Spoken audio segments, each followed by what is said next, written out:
Let's just skip ahead. Let's just do it. NBA Finals 2024, Boston Celtics versus Denver Nuggets. Let's just skip the rest of the regular season and the playoffs and get to it. No, in all seriousness, Nuggets and the Celtics, I mean, they played on TNT tonight. A great game and a playoff atmosphere in Denver. And I think these are the two best teams in basketball. And I don't think it's guaranteed that they're in the finals. And I'll talk about that in a little bit. But I can't wait to see a 7 game series of this. But I want to talk a little bit about the game that was on before this. I only saw about a quarter of it between the Mavericks and the Heat. Mavericks ended up pulling out the win 114-108.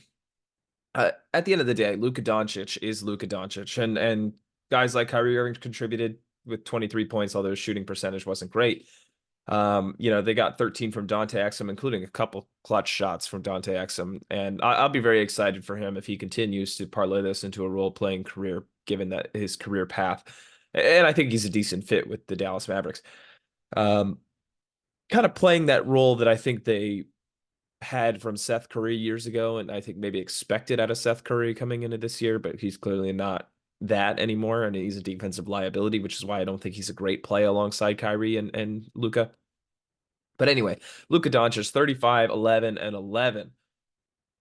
At the end of the day, he had a 30-point triple-double, the fifth straight game he's done that, matching Russell Westbrook for most all time. And I don't think we give Russell Westbrook enough credit for his accolades and his MVP years. The ability to average a triple-double in multiple seasons is insane. And it's only been done by Oscar Robertson, ever. And we have a guy in Luka Doncic who's putting up similar numbers at the age of 24.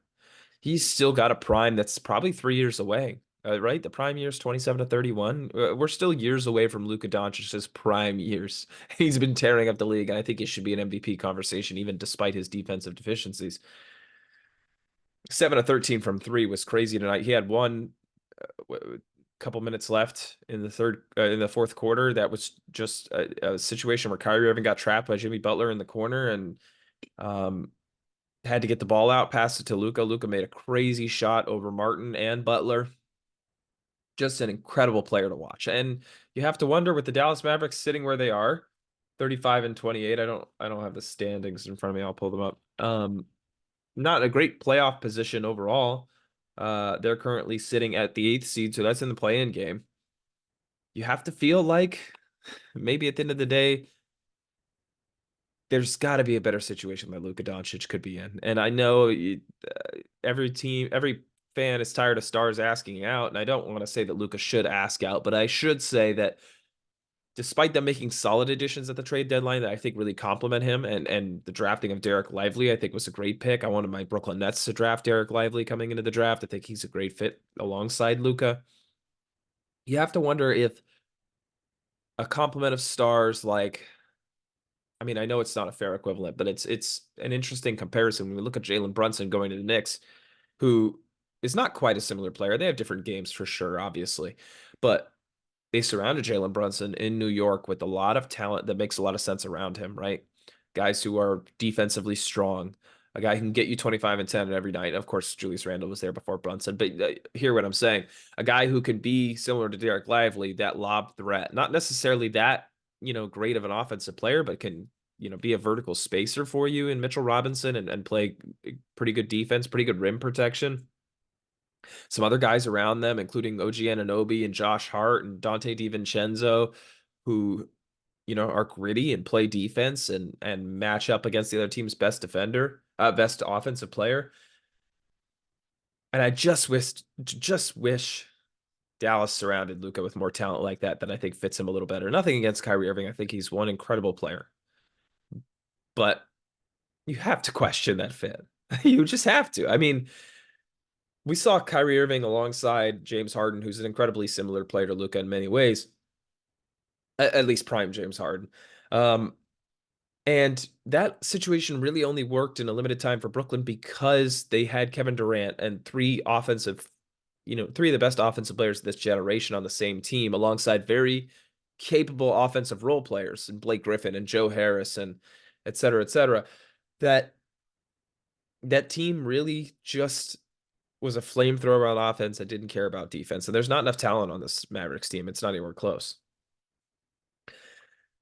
So that's most of what I have to say about this game. I mean, I don't see a big run coming from the Miami Heat this year. I think they need several more pieces, and I don't know where they get them, despite their best efforts in, really developing talent. That's where it's not expected. I mean, Jaime Jaquez Jr. is a perfect example of that this year, but of course, in years past, Caleb Martin and Gabe Vincent and et cetera, playing roles for them.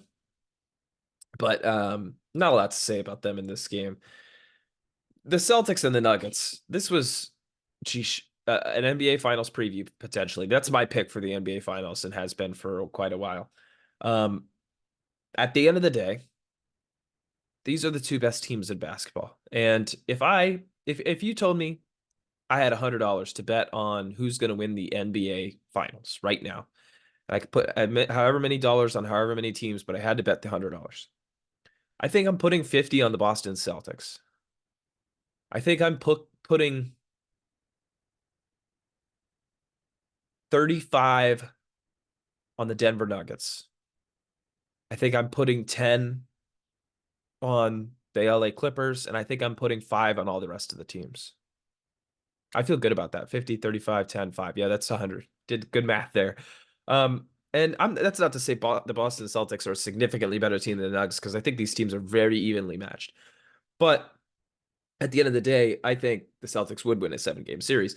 But the third best team in basketball is the LA Clippers, and the Nuggets have to go through them. So that's another layer of potential loss. I don't think the Celtics are losing to any team in the East.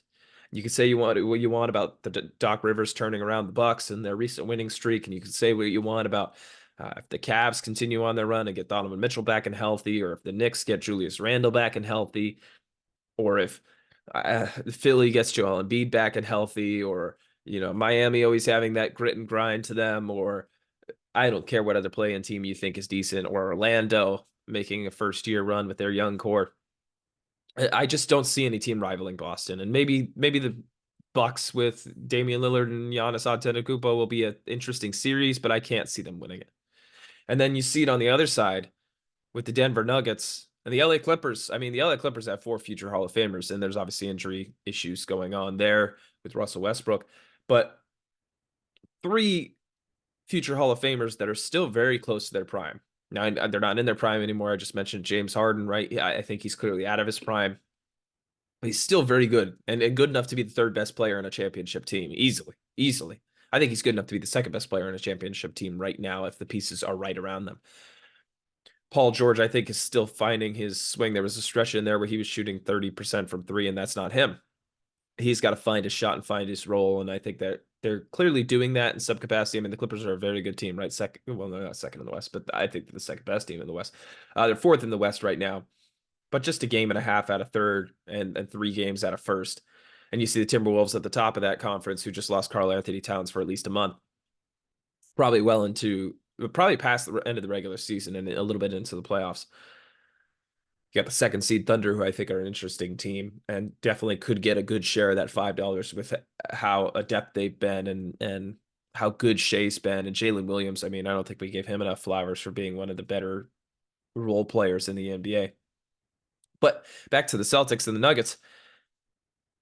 Because the Clippers are that good, I have to say that this is, the Nuggets should have a little bit of less of a percentage. But at the end of the day, these are the 2 best teams in basketball. And I think this is going to be the finals matchup.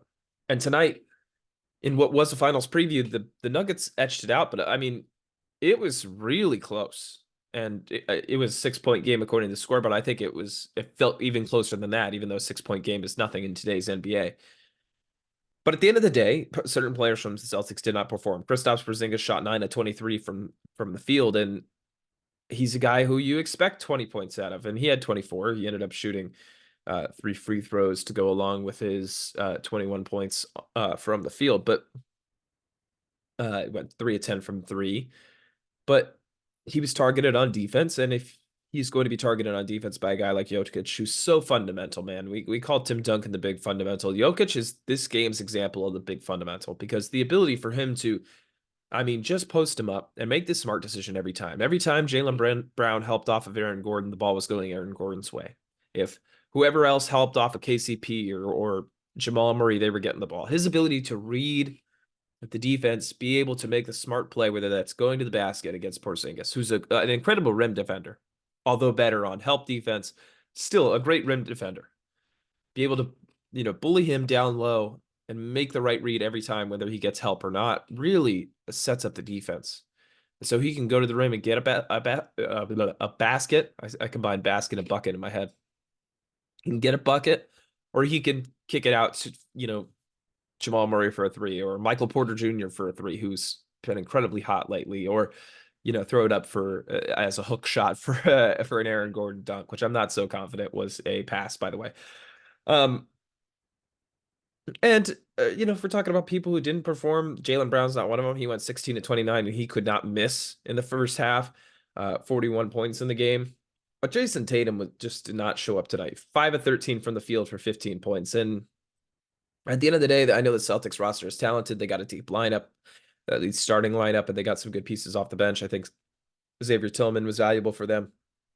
Obviously, Al Horford's going to continue to be valuable for them, and they'll get what they can out of guys like Peyton Pritchard and Sam Hauser and Luke Cornett when he plays, and whether it's O'Shea Brissett or Neemias Queta or whoever else.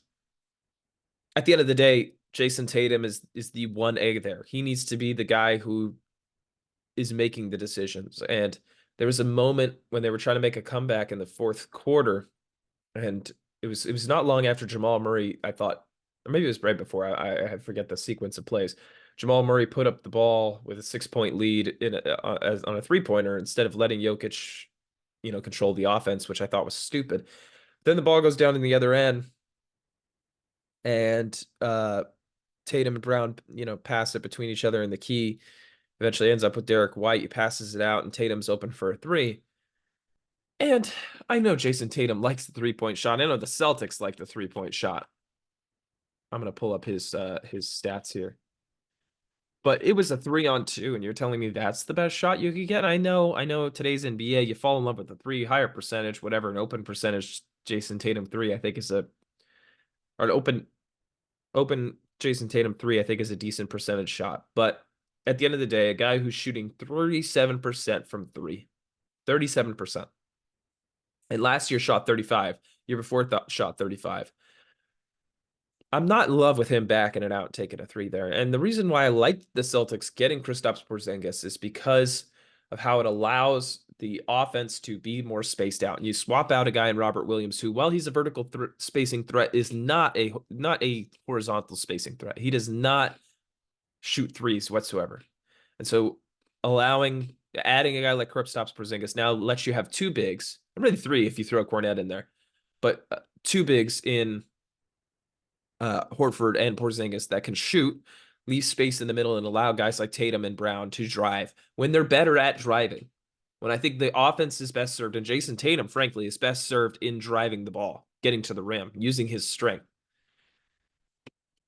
I thought that's, the addition of Porzingis really allows you to do. And so when you have a crunch time shot like that, I don't know if you want to call it a crunch time shot, a shot that you need to get back into this game, and you leave it up to a Jason Tatum three, I don't know.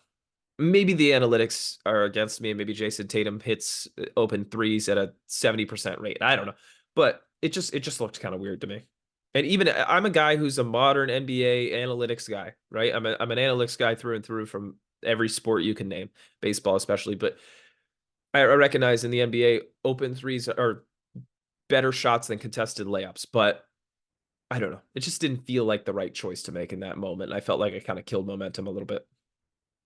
One thing on the Nuggets, obviously Jokic was incredible, ended up with 32 points, 11 rebounds. I'm sorry, 12 rebounds, 11 assists, 10 of 10 from the free throw line. They missed one free throw that whole game, and the Celtics really, Jaylen Brown went 7 of 14 from the free throw line, and I think that, partially played a role in them losing today, where they went 64% overall from the free throw line, the Celtics did, while the Denver Nuggets went 95.5%.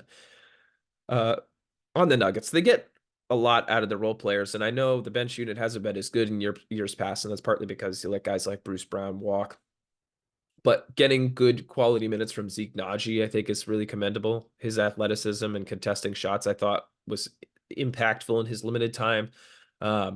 Obviously, Peyton Watson, I think his energy plays a great role, and they talked about that with Jokic after the game, and his infectious energy, really. But I think them relying on guys like Justin Holiday and Reggie Jackson, who can be streaky, but you hope for good minutes from, I think could be the thing that pushes them over the edge if those perform well or drags them down. And we'll see, obviously.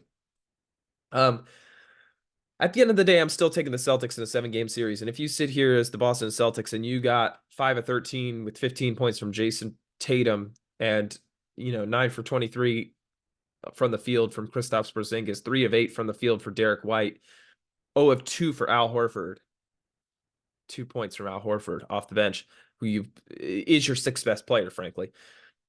You get those performances and you still only lose by 6 to the defending champs. I think you like what you're going to be in a finals matchup if this is what you see. And of course, you have to get through the East, and I talked about who you have to go through, and I think that's not necessarily going to be a walk in the park. But like I said, I think I feel good about picking the Boston Celtics to make the finals. Similarly, I feel pretty good about picking the Denver Nuggets. So, like I said at the top of this episode, and probably in the title of this Quick Thoughts video, I want to fast forward to the finals because I need 7 games of this intensity. It was awesome. Shout out to the fans in Denver. Thank you for watching this Quick Thoughts video, this Quick Thoughts episode. I hope you enjoyed. Click the like button. Click the subscribe button down below if you did. Click the little bell to get notified whenever I release a new episode on the channel. Really appreciate your support. Thanks for watching. Peace out.